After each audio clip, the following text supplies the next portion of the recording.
Welcome to Truth Report, the show that pulls back the curtain on the stories shaping our world, revealing the hidden connections and power dynamics often overlooked by mainstream headlines. I'm Alex Truth. And I'm Maya Clarity. Tonight, we're delving into a series of seemingly disparate events, from tiny electric cars hitting American streets to astronomical sums spent on license plates in Hong Kong, and from citizens stranded in a war zone to the digital transformation of taxi services. On the surface, these stories might appear to be about technology, luxury, or geopolitics. But beneath the headlines, we've uncovered a powerful, underlying current, the intricate, often challenging, and sometimes exploitative world of global human movement, immigration in its broadest sense.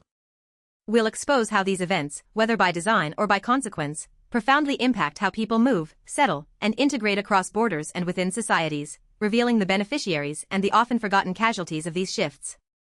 From the aspirational immigrants seeking affordable transport to the high-net-worth individual leveraging investment migration schemes, and from those fleeing conflict to the workers adapting to new economic realities, tonight we connect the dots on Truth Report. Stay with us. Our first story takes us to the bustling streets of America, where a new, unconventional player is about to enter the electric vehicle market. It's tiny, it's quirky, and it's surprisingly low cost. We're talking about the Fiat Topolino. That's right, Maya. Electrek.co reports that Fiat is bringing its diminutive Topolino, essentially a rebadged Citroën Ami, to the US this year. It's designed as an urban EV, a quadricycle, not quite a full car, and it's been turning heads in Europe for its affordability, often selling for around $12,000. Now, at first glance, a cheap electric car might seem like a simple story of market innovation. But for Truth Report, we always ask, who truly benefits, and what are the deeper societal implications? This vehicle's low barrier to entry could be a game-changer for specific demographics. Exactly. Consider the economic realities many new immigrants face when arriving in the U.S. Securing affordable, reliable transportation is often a significant hurdle, especially in cities where public transit can be inadequate or non-existent in sprawling suburbs where many new communities form. A full-sized car, with its associated costs of purchase, insurance, maintenance, and fuel, is often out of reach. But a vehicle like the Topolino, with its reported low price point and minimal running costs, could provide crucial mobility, allowing access to jobs, education, and essential services for those establishing new lives. This isn't just about car ownership, it's about integration. Mobility is a fundamental driver of economic and social integration. Without it, individuals are often confined to limited opportunities, perpetuating cycles of poverty and isolation, which disproportionately impacts new arrivals. Furthermore, its designation as a quadricycle is critical. It implies different regulatory standards, potentially making it easier to license and operate compared to traditional vehicles. This could simplify bureaucratic hurdles for those unfamiliar with complex American driving laws or licensing processes. We're also seeing a convergence of global trends here. Many immigrants come from regions where smaller, more efficient urban vehicles are commonplace. The Topolino's design and utility might feel more familiar, easing the cultural adaptation process in a new country. However, we must also consider the potential downsides. While offering affordability, these vehicles may also highlight economic disparities, creating a visible two-tiered transportation system. Are we effectively creating a distinct class of transport for those who can't afford more, rather than investing in broader, equitable public transit? And who profits from this influx? While consumers benefit from lower costs, Fiat, a multinational corporation, stands to gain significant market share by tapping into a demand for ultra-affordable mobility. This raises questions about whether this innovation truly empowers communities or simply opens a new revenue stream for global automakers. The Topolino isn't just a car, it's a symptom of evolving urban landscapes and the economic pressures driving consumer choices, especially for vulnerable populations navigating new environments. It underscores how globalized markets respond to, and sometimes profit from, the needs of a mobile population. From affordable vehicles, we pivot to an extraordinary display of wealth in Hong Kong. The South China Morning Post reports that a personalized car number plate, simply featuring the letter H, fetched an astonishing 20 million Hong Kong dollars, that's approximately $2.55 million US, at a government auction.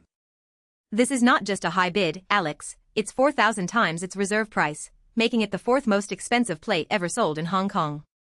Other plates like 30 went for 4.55 million Hong Kong dollars, and 101 for 1.01 million Hong Kong dollars.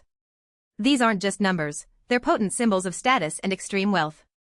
This story, at first glance, seems to be about luxury and a vibrant auction market. But when we dig deeper, especially in the context of global migration trends, it reveals stark realities about capital flight, investment migration, and the stark economic disparities that define our world. Hong Kong, as we know, has experienced significant political and social upheaval in recent years, leading to a notable exodus of its citizens. The question then becomes, who is spending $2.5 million on a license plate in a city where many are weighing their options to leave? This level of disposable income speaks volumes. It points to a class of ultra-high net worth individuals, some of whom may be new to Hong Kong, perhaps from mainland China, investing in symbols of status within their new environment, or local elites who have chosen to remain and thrive. Conversely, it highlights the kind of wealth that could be, and often is, channeled into investment migration programs. Many countries offer golden visas or citizenship by investment, allowing wealthy individuals to essentially buy residency or citizenship in exchange for significant financial outlays. A person who can spend millions on a car plate is precisely the target demographic for such schemes. This extravagant display of wealth also sharply contrasts with the struggles faced by many who seek to migrate for economic opportunity or refuge. While some can auction off millions for a vanity plate, others risk their lives for a chance at a better future, highlighting the vast chasm of global inequality. The H-plate, like other luxury goods and assets, becomes a store of value, a tangible representation of capital in a fluid global economy. For those with means, such acquisitions can be part of a broader portfolio management strategy, including diversification across jurisdictions and the acquisition of status symbols that transcend borders. We must question the ethical implications of such markets. While governments collect revenue from these auctions, they also implicitly endorse a system where status symbols are prioritized over social equity, perpetuating a cycle where wealth dictates access and privilege. The auction itself, a public spectacle of opulence, serves to normalize and even celebrate this extreme wealth, often obscuring the underlying economic forces and migratory patterns that both create and sustain such fortunes.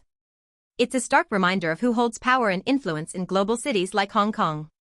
Our next story brings us face to face with the harsh realities of global conflict and its direct impact on human mobility. The South China Morning Post reports that 131 Hongkongers were stranded in the Middle East amidst escalating attacks, specifically a joint U.S.-Israeli action against Iran. This is a critical story directly tied to immigration, Maya.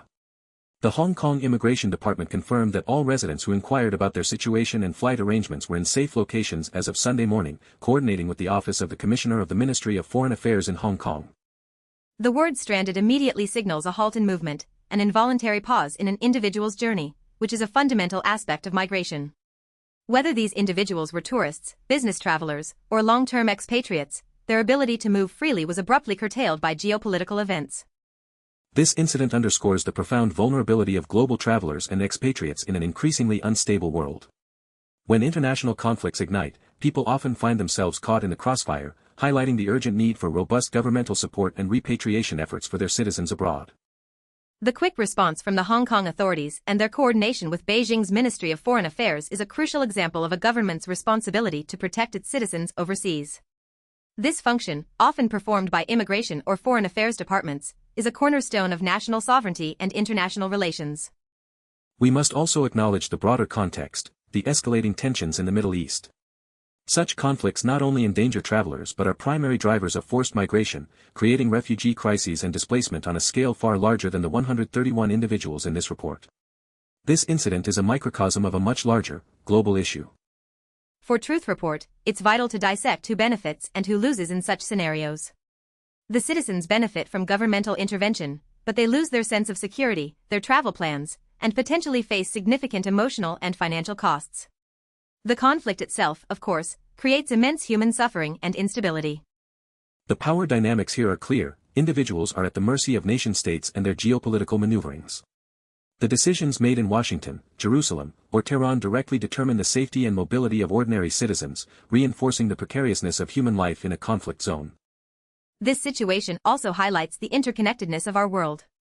A conflict thousands of miles away can instantly impact citizens from a distant city like Hong Kong, demonstrating that migration, in all its forms, is rarely a simple journey but often intertwined with global political forces. It's a stark reminder that while some migrate by choice, others are forced into movement, or into immobility, by circumstances entirely beyond their control, underscoring the vital role of immigration departments not just in managing borders but in protecting human lives across them. Our final story brings us back to Hong Kong, but this time focusing on the local economy and an essential service, taxis. The South China Morning Post reports that more than 40,000 Hong Kong taxi drivers have now registered to accept Octopus payments, ahead of an electronic payment mandate taking effect next month. This is part of a broader plan to enhance the quality and image of taxi services, requiring all cabbies to offer at least 2 electronic payment options. With about 46,000 active taxi drivers in Hong Kong, this is a significant digital transformation for a vital sector. While seemingly a story about modernization and convenience, Truth Report investigates the deeper implications for the workforce, particularly in a city grappling with complex migration patterns. The taxi industry, globally, is often a crucial entry point for new immigrants into the local labor market. The mandate for electronic payments introduces new pressures and requirements on these workers. While many will adapt, there are inevitable costs, the need for new equipment, digital literacy, and potential fees associated with processing electronic transactions. These burdens can disproportionately affect those with fewer resources or language barriers, including new immigrants. We've seen in other global cities how the gig economy and technological shifts, like ride-sharing apps, have transformed traditional taxi services, often leading to precarious work conditions and impacting the livelihoods of drivers, many of whom are immigrants. This mandate, while different, is another layer of technological integration that demands adaptation. Furthermore, Hong Kong has experienced a significant outflow of its population, including skilled workers, in recent years. This emigration can create labor gaps in various sectors, including services. The modernization of the taxi industry could be seen as an effort to retain existing drivers or attract new ones, potentially even new immigrants, to fill these roles. However, if the new requirements are too onerous, it could also push some existing drivers, especially older workers or those less digitally savvy, out of the profession, exacerbating labor shortages rather than alleviating them. This creates a complex dynamic for the city's labor force. Who ultimately benefits? Passengers certainly gain convenience, and the payment platform providers stand to profit from transaction fees. But for the individual cab driver, particularly those from immigrant backgrounds, this represents another hurdle in their economic integration and another cost of doing business. This mandate is also a reflection of Hong Kong's ambition to be a smart city, yet true smart city initiatives must be inclusive. We must ask if this digital push truly benefits all segments of society, or if it inadvertently marginalizes those who are already economically vulnerable or digitally disadvantaged. The story of Hong Kong's taxi drivers is a microcosm of how global cities are grappling with technological advancement, economic pressures, and demographic shifts, all of which have profound implications for the ebb and flow of migration and the integration of diverse workforces. Maya, what's striking about these 4 seemingly disconnected stories, an affordable EV, a multi-million-dollar license plate, stranded citizens, and taxi payment mandates, is how they converge on the central theme of human movement and its profound implications. Exactly, Alex. From the individual seeking basic mobility to the elite leveraging global capital, and from those caught in geopolitical storms to the workers adapting to a modernizing economy, these narratives paint a vivid picture of immigration in its broadest, most complex sense. The Fiat Topolino offers a potential lifeline for economic immigrants seeking affordable integration into American urban life, yet it also represents a global corporation capitalizing on a specific market need, potentially overlooking deeper systemic issues like public transit investment. Then we have the 20 million Hong Kong dollars license plate, a stark symbol of capital mobility and wealth disparity. It spotlights the high-net-worth individuals who participate in investment migration programs, effectively buying citizenship or residency, while simultaneously highlighting the capital flight from Hong Kong and the vast economic chasm between the global elite and ordinary migrants. The harrowing account of 131 Hong Kongers stranded in the Middle East is a chilling reminder of how rapidly global conflicts can impact civilian movement, turning routine travel into a desperate plea for repatriation. It underlines the critical, often overlooked, role of immigration departments in protecting citizens abroad, a direct facet of managing human mobility across borders. And finally, the Hong Kong taxi drivers adapting to digital payments. This mandate, while framed as modernization, reveals the inherent pressures on a workforce that often includes immigrants. It exposes how technological advancements can create new barriers to economic integration or, conversely, opportunities, depending on how inclusively they are implemented. Together, these stories expose the pervasive influence of power structures, corporate interests, government policies, and global geopolitical forces on individual lives and their ability to move, settle, and thrive. They highlight the winners and losers in a world increasingly defined by migration and economic flux. The common thread is the human element, the journey, the struggle, the aspiration, and the vulnerability. Each story, in its own way, is about people navigating a world where borders are both hardening and becoming more permeable, where opportunity and exploitation often coexist. From the micro-level decisions of purchasing a car to the macro-level impacts of war and wealth, these events are not isolated. They are integral pieces of a global puzzle, revealing the truth about how we manage, regulate, and respond to the movement of people and capital across our planet. It's a call to look beyond the immediate headlines and understand the deeper currents shaping our societies. Who truly benefits from these systems, and at what cost to those simply seeking a safer, more prosperous life? We urge you to consider these connections, to question the narratives, and to demand accountability from the institutions that shape our world. The truth often lies not in what is reported, but in what remains unsaid, in the patterns we uncover when we dig deeper. For Truth Report, I'm Maya Clarity. And I'm Alex Truth. Thank you for joining us. We'll see you next